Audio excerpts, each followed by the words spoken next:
ہے۔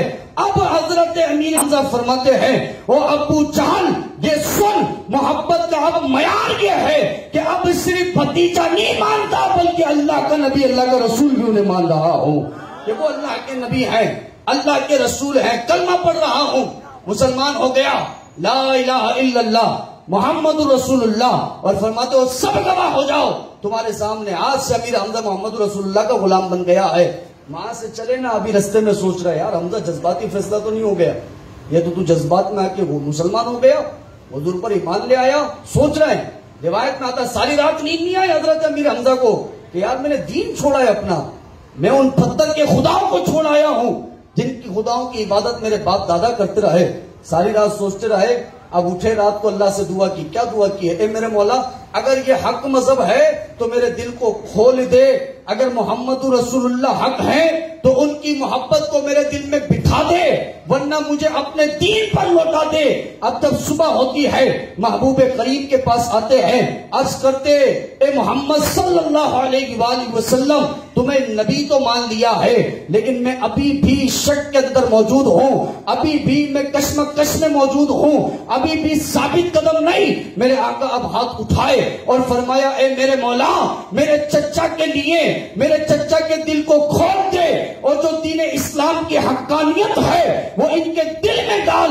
اللہ نے ایسی ڈالی کہ آپ کی شان میں قرآن میں آیت نازل فرما دی اور فرمایا 40 سال امیر حمزہ جیتا رہا لیکن مردوں والی زندگی جیتا رہا۔ ارے یہ کھاتا بھی تھا، یہ پیتا بھی تھا، یہ سوتا بھی تھا، یہ جاگتا بھی تھا، یہ چلتا بھی تھا، لیکن اللہ نے قرآن میں کہا اب من کان میتن، یہ مردہ تھا اور پھر ہم نے اسے زندہ کیا۔ جب یہ مصطفیٰ پر ایمان لے آیا تو اللہ نے فرمایا اور اب یہ زندہ ہو گیا۔ کیوں؟ کیونکہ غلام نبی والی زندگی نہ ہو، بندہ 40 سال جیے تو مردہ ہے اور ایک لمحہ نبی کا غلام بنے اللہ جہاں بھی زندہ رکھتا ہے قبر میں بھی اس کو زندہ رکھ لیا کرتا ہے۔ یہ تو مردہ تھا لیکن ہم نے اسے زندہ کر دیا، کب؟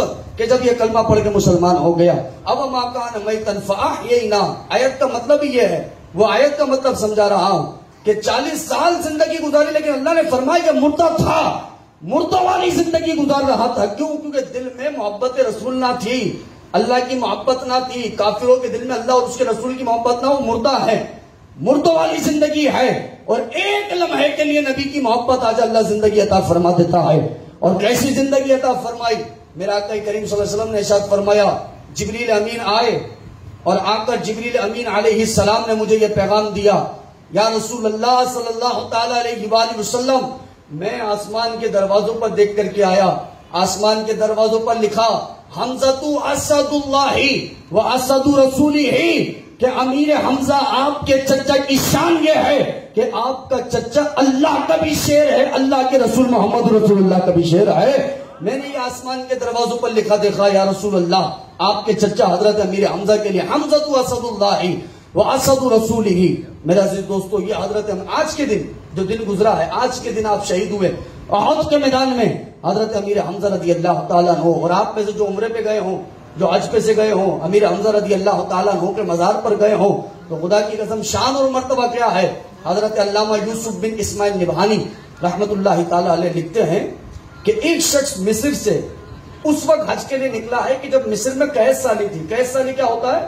کھانے پینے کو لوگ مر رہے ہوں، نہ کھانا ہو نہ پانی صحیح طرح سے ہو، لوگ بڑی پریشانی والی زندگی گزار رہے ہوں، جو ہم کہتے ہیں قحط پڑ گیا ہے، قحط سالی ہو گئی۔ تو مصر میں قحط پڑ گیا، لوگ کھانے پینے کو محتاج ہو گئے، لیکن جو حاجی اس سال حج پہ جانے کو تھے انہوں نے حج کا ارادہ کر لیا کہ بھلے بھائی قحط پڑا، ہم نے تو حج کرنا ہے، ہم نے تو طواف کعبہ کرنا ہے۔ تو علامہ یوسف بن اسماعیل نبہانی رحمت اللہ تعالی علیہ فرماتے ہیں کہ انہی حاجیوں میں سے ایک غریب آدمی بھی تھے، حضرت شیخ احمد رحمت اللہ تعالی علیہ دنیاتی رحمت اللہ تعالی علیہ۔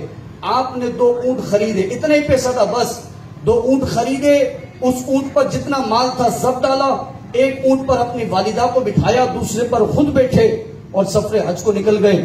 مصر سے مکہ المکرمہ آ گئے، اراکین حج ادا کر لیے۔ اب حال یہ ہوا آزمائش تھی اللہ کی طرف سے، دونوں اونٹ مر گئے، دونوں اونٹ ہلاک ہو گئے۔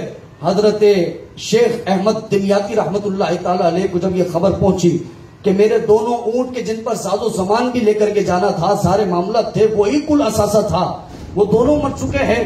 پریشان ہو گئے کہ مکے میں کوئی جاننے والا بھی نہیں، اب مصر پلٹوں تو کیسے پلٹوں، ایک ملک سے دوسرے ملک واپس جانا ہے، جاؤں تو کیسے جاؤں؟ تو حضرت شیخ صفی الدین جو اس زمانے کے بزرگ ہیں، مکے میں رہا کرتے تھے، حضرت شیخ احمد دمیاتی ان کے پاس آئے اور کہنے لگے حضور والا بڑا پریشان حال ہوں، پریشانی کا عالم یہ ہے کہ میرے پاس 2 ہی اونٹ تھے اور دونوں ہلاک ہو گئے، اب مجھے مکے سے دوبارہ مصر جانا ہے، حج تو میں نے ادا کر لیا ہے لیکن مصر پلٹنا ہے اور کوئی وسائل اور اسباب نہیں، مال نہیں میرے پاس کہ میں کچھ اور خرید سکوں، سواری خرید سکوں۔ تو حضرت صفی الدین رحمت اللہ تعالی نے فرمایا آؤ میں تمہیں ایک جگہ لے کر کے چلتا ہوں۔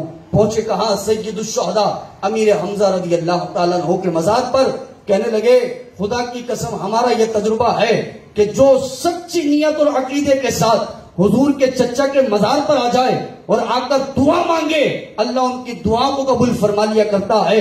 فرماتے شیخ احمد دمیاتی سے کہ تم پریشان نہ ہو، جو تمہاری جائز تمنا ہے، جو دعا ہے، تم اس اللہ کے ولی کا کہ جو اسد اللہ بھی ہے اور اسد رسول ہی بھی ہے، اللہ اور اس کے رسول دونوں کا شعر ہے، اس کا وسیلہ دے کر ذرا مانگو۔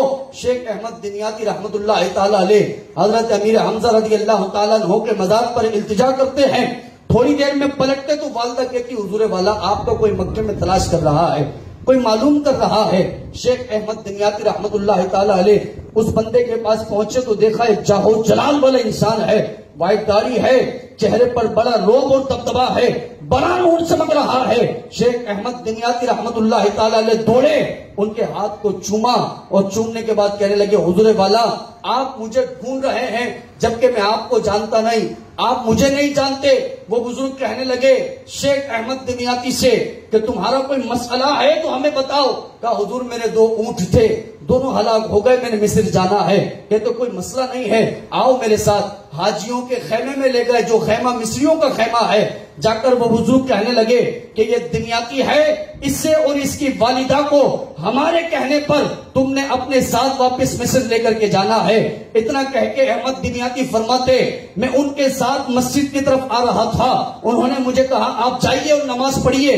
میں آگے بڑھا، نماز سے فارغ ہوا تو دیکھا وہ موجود نہیں۔ میں خدا کی قسم مکے کی گلی گلی چھانا لیکن ان بزرگ کو نہ پایا۔ اب جب شیخ صفی الدین سے ملاقات ہوئی، ان کو میں نے ماجرا بیان کیا، انہوں نے بتایا کہ ذرا حلیہ تو بتاؤ، حلیہ کیا تھا؟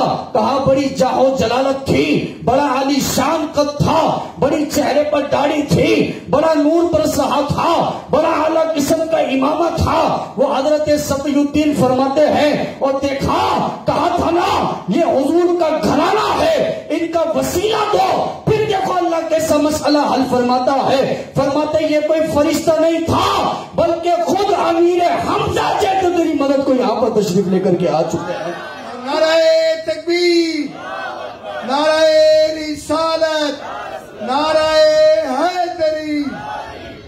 میں کہا میرے عزیز دوستو یہ حضور کا گھرانہ ہے۔ قل لا اسألکم، قرآن کریم فرسٹ پیورٹی، سب سے پہلی ترجیح قرآن۔ قل لا اسألکم علیہ اجرا الا المودۃ فی القربى۔ اللہ نے قرآن میں فرمایا آپ ان سے کہو، حضور میرے آقا کو فرمایا آپ لوگوں سے کہو، کیا کہو؟ یہ کہو کہ جتنے قریبی رشتہ دار ہیں سب سے محبت کرنی۔ میرے آقا نے فرمایا میرا حمزہ بھی میرے قریبی رشتہ داروں میں ہے، میرا چچا، اور اللہ نے ان سے محبت کا حکم ارشاد فرمایا ہے کہ حکم ہے محبت کرو، فاطمہ الزہرا سے محبت کرو، حضرت علی سے محبت کرو، امام حسن سے محبت کرو، امام حسین سے محبت کرو، امیر حمزہ سے محبت کرو۔ تو میرا عزیز دوستو حضرت امیر حمزہ رضی اللہ تعالیٰ عنہ رسول اکرم صلی اللہ علیہ وسلم کے چچا ہیں، اور آج